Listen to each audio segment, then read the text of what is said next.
Welcome back, everyone, to the She Sells, He Sells podcast, where we are here to change the way you think about sales by teaching you to look at it in a whole new way. Yes, you look like you're wearing a summer barbecue tablecloth. Start Grilling. working the grill, Yeah. flipping burgers, playing the drums. Yeah, it's officially the dog days of summer. I Are mean, you this is excited? pretty summery, don't you think? It is summery. What do you call this? Is this gingham? Gingham. Yeah, Red gingham. red gingham. You got a little chambray on the inside of the collar I, there. you know, I started. I used to not be chambray, and now I can't. I have to be chambray. It's this thing. I can never like people show me shirts now that are not chambray. I'm like, oh my god, What please. is chambray? I have no idea. That's what that is. Oh, this blue thing? Yeah, like Oh. denim. Is that denim? I didn't Well, know. I'm sure there's a distinction, but Yeah, that's chambray, whatever's on that. yeah. I'm all for it. I do. I'm a chambray kind of guy. Oh, God. I turned over a whole new chambray leaf a couple of years ago. To be honest, I mean, probably, when I hit my 40s, I just really got big in chambray. Yeah, it really sums you up. That's totally your style Definitely type. it. So we're bringing up summer because this Summertime. summer is upon us, and as It is here. entrepreneurs who typically work out of our homes, it provides unique challenges. Yeah. Let's just say. So we're going to delve into 5 things that you can do to set yourself up for success for summer, because maybe your summer vacation, your kid's summer vacation has already started and you're like, how am I ever going to accomplish anything? Or maybe it hasn't yet started and you have a little time to create those boundaries. Or maybe you don't have children, but summer just in general, I think, creates like a slower, more enjoyable Yeah. pace of living. We want to be outside. If you live in a good climate, which, Yeah. in the United States, most of us have a nice summer, and you just want to enjoy Yeah. a slower pace. And so we're going to give you 5 things you can do. And I think it's important to note before we get into this, 49% of entrepreneurs work more than 50-hour work weeks. They report that. 86% work on weekends, and 53% work on major holidays. And that says 2 things to me. Number one, probably there's a lot of work to do and a lot of things to accomplish. And so sometimes that's what that's from. And number 2, sometimes we struggle with boundaries and being really productive Yeah. in our work Yeah. because there's so many things to do. You can spin in so many directions and you end up working on things that maybe aren't so important. So we're going to tackle some of that today. Yeah, we're going to look to really kind of one thing we'll talk about today is really getting into what are those true needle moving events, right? Absolutely. Like what has to happen to grow the business, and what are some things that maybe, that's that other 50, make up those other 10 hours a week that we'll punt those till fall. You know what I mean? Absolutely. Till the leaves start falling and we can watch football on TV and then break out the God, I'm laptop. enjoying the no football right now, although somehow you and Bennett find it. I'm like, Well, this there's- morning he had on like top 10 Super Bowl finishes or something on NFL Network. Yeah, all football all the time. Yeah. And actually, I'm really not excited for fall because that's when our sweet little baby Yeah. with his perfect little beautiful face and no injuries on his body suits up in football pads and a helmet. Yeah.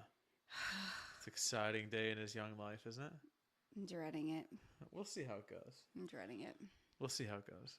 He's very excited. We'll see how, when he puts the helmet on in August, how excited he still is. But first, before we get into all these, how to handle your summer and make the most of your summer, I feel like when we're like, this episode makes me think of like a cover from one of like a women's magazine, like how to handle your summer. You know what I mean? Yeah. Like that. What was it? We just watched that movie again for like who was in that? Jennifer Garner was in one of those movies that like these like Oh, 13 going on 13 30. going on 30. Yeah, those I don't know if they're still a thing, but remember all those magazines? Like they used to have them all the There's newsstands. still magazines for women. They still and make there's magazines? some for men too. Get out of town. But you have to read to do them. Dang. Yeah. You can't get them now, like even in 2024. I can't buy one and have someone read it to me. It's You disappointing. probably can find an audio Disappointing. version, but Yeah, yeah, disappointing. You're a very good reader. You just don't like to do it. Yeah. Just I like to do it on my clarify. terms. You know what I mean? I What like are to those? define. I'm going to read when I damn well want to read, all right? Okay. No one's going to tell me when to read. Before we get to this, I wanted to take this opportunity to point out a fun fact. And as it is summertime, we are sort of in that season of high school graduation parties. We just came from one very recently. It was a fantastic party. Great friends of ours, great kid. She's graduating, going off to college. So exciting. Also a little bit, a little bit sad, right? I know we've talked about this before on the podcast. My wife is she is like an A++ planner. And I just want to take this moment to point out, we left this party yesterday. It was a great party, great family, great event. We are about 365 days away from having our own high school graduation party for Ava, our oldest. Mm-hmm.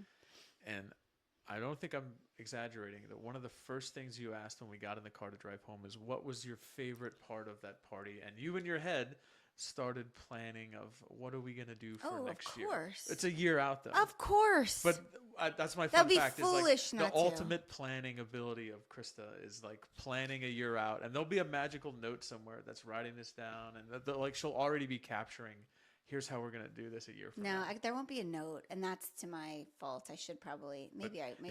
It's all up here. It's up here. I said to Ava, "What did you like about this?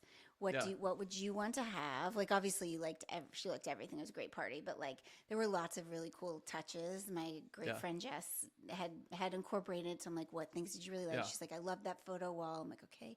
Noted photo wall, you just get all these things. That was, I think, what I said was my favorite thing too, the photo wall. It was I've never you didn't even look at the photo wall. I've never seen a photo wall like this before. And you guys have never seen a great little guest book, lots of cute things. I already have an idea for what the guest book is going to be, though. Yeah. Yeah, but I'm not saying. Yeah. It's my IP. I just thought it was awesome to feel like you're already planning that out the moment we leave, and we have like a whole year to go. I would start thinking about it sometime around May-ish next year. Don't get me started on your planning abilities. Like, do we need a tent? Should we get a tent for this, or are there any left? Can I well, order a tent? Speaking of planning, yeah, it's lucky that I structure our summers for us. To some degree, this is true. Yes. Yeah. And how the workflow is going to go. So you've been working at home, from home since when? I mean, as like not having an office for almost 20 years now. 20 years, and I feel like you used to travel and be out of the office every day. Yeah. So how in the beginning long? of my career, I almost never had an office day, and then sort of in the last chunk of my career, I've had more away from home overnight travel, and then really in the last 2 years, that overnight travel has gone away substantially, and now it's like once, maybe twice a month, and then the rest of my time is spent in this podcast studio, which doubles as my home office. That's right. Yeah. So you know what it's like to work from home when kids are here. I've been running a business since 2010, and this will be my 15th summer with a business. Exclusively out of the home with the business and kids, and also being, as I like to remind you all the time, I am the default parent. The default parent, yeah. Yeah. We're both very hands-on, but I am the parent that, I'm in charge of the kids' schedules, right? Yeah. Would you say? Yeah. No, I agree. Yeah. And know who's doing what and who needs to go in somewhere. Obviously, if we reconvene and figure out if I can't do it. Yeah. But I like being the default parent, I think, is the other thing to remember. It's not like I like being the one that gets to leave my day and go take somebody to doctors, or be like, we're going to the pool today. Like, that's why I do what I do. It's why I created the business that I created. So it's what I want to do. But because of that, the bills don't stop in the summer. Yeah. And I would argue it's more expensive in the summer because the kids are home and eating all day and want to do things and, ask if they can run to Starbucks. And now Ava's driving, so there's a lot more of that kind of stuff. This will be our first really interesting summer. Oh, dear God. Jesus, take the wheel, literally. Yeah. Have you thought about that? I'm sure you have. Of course I have. Yeah. I've been thinking thought about this 7 years ago. You were thinking. You're thinking about it now that it's tomorrow. Right. I'm like, oh, shoot, this is really happening. Yeah. But I like being that person. But because of that, it doesn't mean the business stops. And so I think the overarching thing before we get into the 5 things is remembering, you don't want a start and stop business. You don't want to go so slow in the summer that when it comes to September, you have to really work hard to rev the engines again, because that will take weeks to get back going. So instead of just losing June, July, August, you end up losing June, July, August, September, maybe part of October, because by the time you get in your groove, and that's, you're getting close to half the year. Yeah. So there's lag time. Yeah, there's lag time. So you want to be able to keep things going at a steady enough pace that when you're ready to really like kick it up, everything's ready to go. Yeah, it's it. I mean, all the fitness Yeah. analogies apply here, right? You don't want to stop doing something for months. Or I always think of this in terms of like every town we've ever lived in has that one building that sometimes it's like an old car dealership or an old like Sears or a Kmart or a store that doesn't exist anymore that becomes the Halloween costume store. Oh yeah. You know what I mean? What's it called? Yeah. Oh my gosh. You know what Spirit I'm of talking about? Halloween. Yeah. And it opens again on and about like after Labor Day, right? But like it's for 10 months a year it's closed. Like don't we're not saying do that, right? Don't be the Halloween costume store of entrepreneurs, right? Right, absolutely. But you can structure your days in the summer, or really, maybe you're not relating to this in a summer perspective, but maybe you like to snowbird in Florida over the winter and you don't want to take your work. So at any point when you're looking at slowing down in your business or creating more space for life, you can do it if you do it the right way. So the first one is really understanding your business priorities, and this is paramount.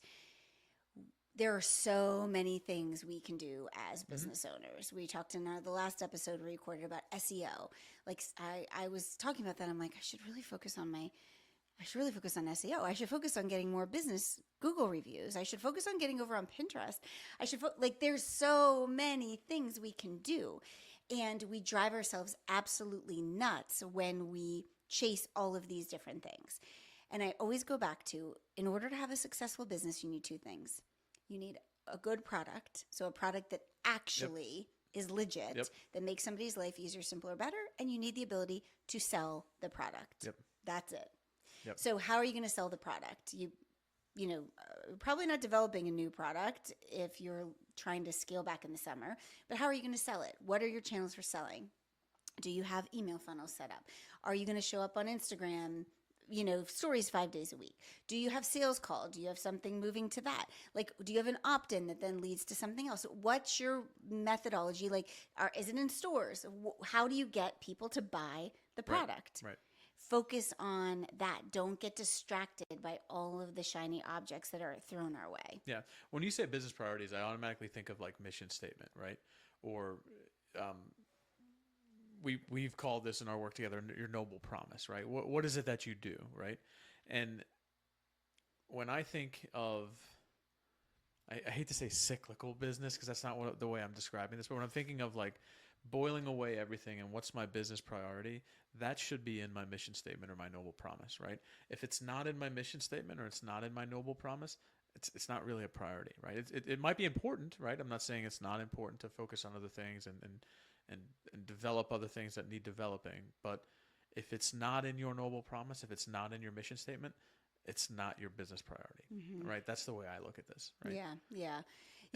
And yeah, exactly. I also think when it comes to offers or products, based on what you do, especially if you have a service, if you're a service provider, figure out which one brings in the most money and double down on that. Exactly right. Unless you have time to focus on two, then focus on 2 or 3. But if you're looking to streamline your time and create more time, stop trying to sell 5 different things. You don't need to create anything new. You need to double down on the thing that's already working and streamline that sales process and make that work for you. And that's prioritizing what you do, right? And that to me is what it is. And I think in corporate America, there's constantly that thing about, hey, we're going to evaluate this. And we really want to take a look at this. We want to look at this other stream. And at the end of the day, you get months into this evaluation process and somebody will the light bulb will go off and they'll say, well, this doesn't really align with our priorities or our mission or our focus. Well, it didn't 6 months ago either, right? Like it's a simple question to ask yourself. Is this generating the majority of my revenue? Does it align? Is it part of my business focus? Yeah. And then looking at like, what are the other things that support this? So in my opinion, if you're an online business owner, really any business owner that has a digital presence, which means should be all of us, in my opinion, you need emails and socials. So do you have a plan to get regular email content out? Do you have a plan to get regular social content out? And structuring that in. Number 2 is then once you have that identified, you want to create a summer schedule. What would that look like for you? I'd say like 8 o'clock, wake up, get a cup of coffee, tan. You just drank coffee for 2 hours. No, I don't know. I don't know if I have a summer schedule as much as probably as you do. I mean, I definitely like to take time in the summer and be around as much as I can, right? But I mean, I don't have that as much as you do as you know, the true entrepreneur and making sure that your time is allocated as it should be. I mean, I think, you know, for me, for me, it is a little bit easier. It's a slower pace of life, so the kids aren't rushing off in the morning, rushing off to school. So I feel like I'm able to enjoy the opportunity to work out more in the mornings because it's a little bit easier, right? There's less chaos going around in the house. So that to me is a huge piece of my summer schedule, being able to do that in the morning. Yeah. I think for entrepreneurs, we get nervous to design a schedule. A, because we think it might not work. B, because we think it's going to box us in. But it really goes back to that, like, systems will set you free. And so I have a schedule during the school year as well that really aligns with what happens in the summer. Mondays and Fridays, I really don't take calls. I don't, you know, there's outliers, of course, but I don't have client-facing calls. I don't schedule those things. The bulk of my client-facing work and forward-facing work happens to Tuesday, Wednesday, Thursday. Tuesdays, I have a lot of coaching calls. Wednesdays are usually podcast days. Thursdays are sometimes a mixture of the two. And then Mondays and Fridays are my buffer days. Mondays typically to get ahead of things. Fridays, a lot of times I like to be out of the office. I like to build in that freedom. And so when you're looking at your summer schedule, what does that look like for you? You can really accomplish quite a bit in a very small amount of hours, excuse me. But we tell ourselves we can't. Yeah. We think busy is a badge and like, well, I have to be in my office. And what kind of entrepreneur I am if I'm not saying, like, I'm working around the clock and, oh, I've been working so much. Like, I've really shifted my mindset on that over the last 5 years and realized, like, when I hear people be like, I'm so crazy busy and I'm working all the time, I usually am not impressed. I'm like, oh, they could probably use a little help in figuring out how to run a business. I don't look at that as a badge of honor. Now, there's, of course, times where you're launching something or something new is happening and you are working quite a bit. But for the most part, design your schedule. What does that look like? For a lot of the women that I coach that are mothers, they're working maybe 9 to 12, 3 days a week. And then maybe they pick 2 other days a week that they're going to do like a 6 to 9 p.m. And that gives them from 12 to 6, 3 days or 2 days that are totally free. And then some full days too. You really can accomplish quite a bit with the time you have when you're focused on it. Yeah. I would say the other thing for me is, like, you know, I joke that, you know, drinking coffee and tanning and stuff, but usually Monday for me is an internal facing day. If I travel or if I have anything, or customer meetings are usually Tuesday, Wednesday, Thursday. Friday for me is catch up, follow up day, usually, right? I think the other thing that's important to note here, you're talking about creating your summer schedule, like, block off the time and put it on your calendar as block time. If you're on Outlook or Teams or whatever you're using, right? iCal with the cool kids. Or Google, whatever the cool kids are doing these days. Charbray or Chambray, whatever. No, but block. Kind of a good name for a company, though, Chambray. Yeah, I agree. I Nobody like would know what I like that how is. it sounds. Yeah, it's like Chambord, which is a very delicious liqueur. Yeah. Totally. Anyway, I digress. Sidetrack. But block that off on your calendar, right? If you're taking 2 hours to go with your kid somewhere, put the block in your calendar. Yeah. Live and die by your calendar. This is as someone who does not like to feel boxed in, but having that calendar has actually been so freeing. Yeah. So put it on 9 to 12, Tuesday, Wednesday, Thursday. You're in the office and your family knows. And I think that's the other part of this. You have to communicate these work hours with your family. So if you are working from home and you have a spouse that maybe is home, like for you and I, you're home. So we need to communicate, like, when I'm in the office, when I'm free. Also, getting help for those times. So if you have young children, you might need to hire a nanny to come in and help you during those times. this like I'll fit it in during the kids' naps just leaves you feeling really frazzled. I did that for a long time, and you can do it, but it's not necessarily It's a tough road to hoe, right? a comfortable way to live. Yeah. When your kids are old enough, and I think this is 5-6 years old, you start communicating this with them. Hey, this summer, mom works. Mom is going to be in the office these days. I know it feels like I'm at home and do whatever you need, but I'm not. I'm working. And then, a lot of times my narrative is like, and I work to help support this life that you lead. So what I need from you during that time is X, Y, and Z. Not to bother me, not to do this, to do this, to have this done. Lists. I leave lists for our kids on Post-it notes, like, Ava has a Post-it note, Emmy has a Post-it note, Ben has a Post-it note. They know, like, do these things on the Post-it note before you get to go on your devices or do whatever. Now, the girls, it's harder when they're older with the phones that can go anywhere. But for the most part, they're pretty good about it. No, I think so. Yeah. I'm laughing because this is our podcast studio on this side of the room, and that side of the room is my home office where I work. And Bennett, on days when there's like teacher in-service days already, and I'll be here in my office working, he'll come sit exactly in this chair and be like, how long until you're done? 15 minutes? Okay. And he just stares at me for 15 minutes, and I'm talking and I'm doing stuff, and then he'll be like, is it 15 minutes yet?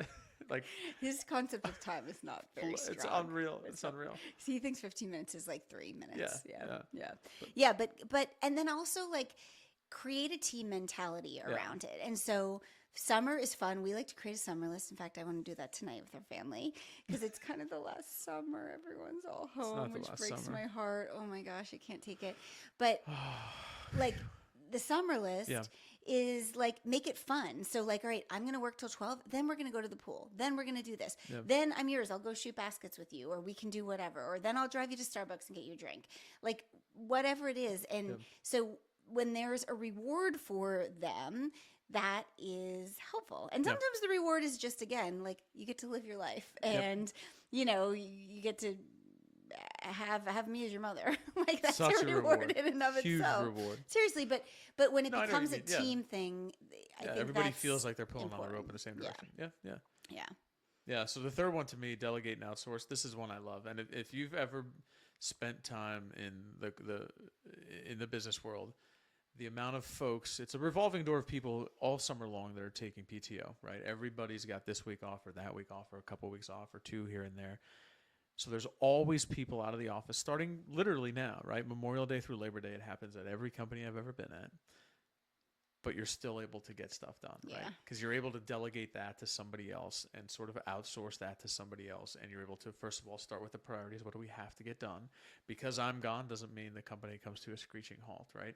And that's the thing that I've learned more in the last like 5 to 10 years of my career than anything, right? When I'm gone and I'm out of the office and we're away somewhere on vacation, if I'm physically not in my home, things keep moving. Things keep grinding along, right? Maybe not quite as quickly as I would have liked. Maybe I could have helped here and there and assisted here and there, but the ability to delegate that, like there is somebody else who can pick up the slack. And everybody understands that in this time of year. Everybody's looking forward to that. Like, well, I'm getting my week or 2 off, so I'm going to pick up the slack on the week here because I know Krista won't be. Like things can still get done and move along. And if you pay attention to it and you really open your eyes to it, it'll kind of blow you away how amazing and efficient things are when you don't think they will be. You don't expect it. And it's another shift as an entrepreneur because we take pride in like, well, I'm the one that does it. I'm the one that has to do everything. I do that. And no one else can do it. And we feel pride in that when in fact we don't want to feel pride in that. And, a great business can run without you for a little bit. 100%. So what are the things you must do? For me, I don't have any other coaches under me right now, and I don't have plans in my business model to do that. I am the coach. So if there's coaching time, it's with me. And if I can't do it, it's not going to happen for me. Maybe I might, one year I actually brought in like guest coaches. We like swapped. I went, while I was away, I had a friend do it. So you can be creative. Also for me, my writing and my socials for the most part are me. Now batching the social content a little different, but like I'm not having somebody else show up on my stories and do that. Like that's important for it to be personal for me. I'm not having somebody else write my newsletters. I believe really, really strongly in like that authentic connection, that authentic voice. But other things like funnels that need to be tweaked, emails that have already been out there that can be tweaked. Yep. Batching podcasts, pulling clips from the podcast, all those different things can be done without me. Updating the website, there's so many things. And so what can you delegate? Also, what can you outsource at home? Yes. I think this doesn't change for us in the summer, but we outsource as much as possible. Starting with groceries, we use Instacart or we use grocery delivery services, which, yes, you pay more for that, but it is 100% worth it for me and us, because I always think like I can make more money if I save that hour or two and put it into a high income producing task versus pay the extra 30 or 40 bucks that Instacart upcharges. I bet you I'd find a way to spend 30 or 40 unnecessary dollars if I was not when you're at the store, right? Because you grab things you don't need, Instacart. So we don't ever really go in if we need to grab things, but for the most part, our like weekly grocery order is pre-ordered. We have somebody that comes and cleans the house once a month. Yeah. Right now we're not up for adding to the budget them to come more, but just once a month is enough, knowing that like, all right, we can just tidy up. We can run the vacuum from time to time, knowing that once a month, this place is going to get deep cleaned. Right. Laundry, I outsource to a great laundry boy named Brian Debshire. But what is it? Like right now you do our lawn, but that could be something that could outsource. So like what can you outsource at home? In a couple of years. Hopefully it'll happen sooner rather than later. No, but I mean, it allows you to focus on what you need to do to move the needle, right? That's what I was getting back to like, what is your mission, right? And if my mission is not to, you've built your own websites, you've created your own websites, you started working on a long time ago. If you had to do that today, I would say that would be on the top of the list of things that you potentially want to outsource. Right. Oh yeah. When I update websites. Could you do it? Yes. Exactly. Is it worth the time and investment for you to commit to doing that? Probably not. Exactly. Yeah, exactly. So systems will set you free with all of that. Yeah. And the other thing about that, I think, is when outsourcing usually costs money. When you put your money where your mouth is, it makes you like there's skin in the game. So you really want to focus on making that money back. So for me, that's always a great motivator to sell. Fourth one is to plan ahead. So what's your favorite thing in the world, planning? My gosh, it's really not. You are just so far on the other end of the spectrum that you think I'm this crazy planner. If I learned anything from Paula Abdul in 1989, it's that opposites attract. And a dancing cat animated on a roof, right? Is that one? Yeah, we just saw it at the Ironbirds game. I have no idea why they played that. I don't know, but it was amazing. It was amazing. Can I get a shout out for minor league baseball here? Is there any better family? Here we go now. Here we go. Minor league baseball is awesome. Anyway. Yes. But batching, what can you batch? Right now, you're in the middle of listening to some podcast episodes. We are batching so that we don't need that pressure of, next week it's this day we need to do the podcast. What can you batch? Can you batch emails? Can you batch social content? What can you get ahead on? And maybe that means, you're listening to this in June. Maybe it is like, hey, I'm blocking an entire day. I'm putting my kids in camp for a day or a week, or I'm hiring somebody, and I'm going to put my head down and get all this stuff done so that then I can go back and enjoy the rest of the summer. I think the key message here for me, and 3 and 4 kind of go together, right? Delegating and outsourcing and planning ahead. This is planning for some downtime in the summer. This isn't, something terrible happened and you have to immediately take time off work tomorrow and then something unforeseen happened, right? Or nothing like that, right? This is stuff is coming up, right? You're going to be out of town for 2 weeks, or you want to take Fridays off to hit the beach house, whatever you want to do, right? This is coming, and this is how you delegate and outsource and plan your way towards it. I know, you asked, what do you do? What things do you focus on so that other people cannot do, right? I handle the majority of customer presentations and client facing things, right? None of them in my full-time job, right? If we're going to be out of town for a week or two, we're just not booking those, right? There's other projects that are going on. We have project managers, we have clinical training staff. They can continue to do what they do. There just won't be a new customer coming in the pipeline while I'm not, right? Yeah. That's it. That's all it really is, Yeah, absolutely. And if I know those 2 weeks are coming in July or whenever they're coming around the corner, I just make sure everybody in my organization knows it too. Hey, if somebody says we got to have this, we say, nope, can't be till a week now. Yeah, absolutely. Yeah. Plan ahead. And then the last one, be flexible. Yeah. Expect the unexpected. Yeah. Just when you think, What's that? There's something about that when you have a plan. Just when you think you have it all figured out. Yeah. I don't know. Wait, we plan, God laughs. That always sounds mean to me. Yeah. I'm like, that's not my God. He's Kinda not, like my nose he's in not it a there little laughing bit. at me. Yeah. But it really is the idea of like, stuff's going to happen. Stuff's Yeah. going to come up. And, from a parenting perspective, this 18 summers thing is really getting to me, man. Because this is our last summer, although I don't believe that it will be the You last keep summer. saying that as if like the Mayan calendar turns 2025 and the summers end forever. We No, but it's just going to be different because I know what you mean. I know. will she stay at school? Like, Yeah. what will happen? I don't know. But Can you stay in your dorm room in the summer? no, you'd have to get Right. like a different. And I'm not all for that. So the answer She's is no. coming home. She's coming home. Yeah, but it'll be different. She'll be a different person. She'll have lived on Yeah. her own. So time is precious, and whether Yeah. we're talking about kids or not, like every summer is important and every month is important, like we don't know how long we have. And so you want to enjoy life. And I just always go back to like, it's not that deep. Sometimes we get spun up on things that we don't need to be spun up on. Yep. I very much understand financial pressure to perform in a business. Yeah. That is real. We have to keep our doors open. We have to keep our bills paid. So, of course. But I also know we create a lot of crap that we don't, like we create a lot of pressure around a lot of crap we do not need. Yeah. And we waste a lot of time. Yeah. Well, And I think you need to be real with yourself. Like I encourage my one-on-one coaching clients when we always start with a time audit, where literally they are recording what they're doing every single day for like 3 or 4 days. And it's like amazing how much time we waste because that's what we do, and that's okay. But my point to you is like, you can batch that time, you can do the high income producing activities, and then you get a bunch of free time to waste in ways that you want to waste it.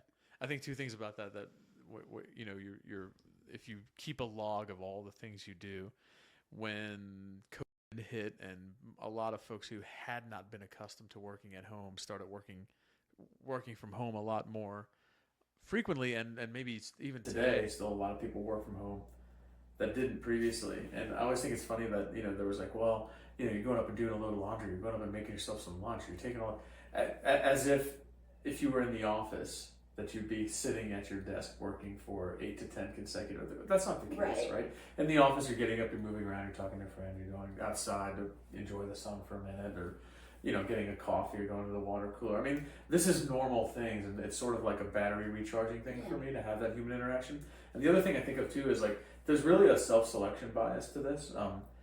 I think by nature, entrepreneurs are people who are achievers, right? So this idea that you want to control so many things so that you can chart your own course and achieve the things you want to achieve, by nature, you're likely to be that person, right? So the first time you're going through this and thinking about delegating and outsourcing and planning ahead and doing all this stuff, it's going to feel likely pretty unnatural, right? Because you want to control everything, not in a bad way, but that's just kind of by nature of who you are, right? Yeah.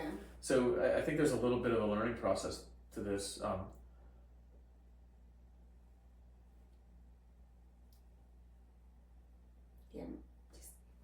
I think there's a little bit of a learning process to this, and it'll come. It's one of those things I think, as you figure it out and as you go along, you get more comfortable with it, you figure out the rhythm that works for you. Absolutely. So we hope that you got some good summer tips here, and you enjoy your summer, and you have a barbecue with Brian's shirt. We're gonna go. I mean, seriously, chambray, gingham. I mean, this is like summer. It's like summer. Yeah, if this thing had a microphone, it'd be going summer. Luckily, it just has you. And that's it. I'll be the microphone for it.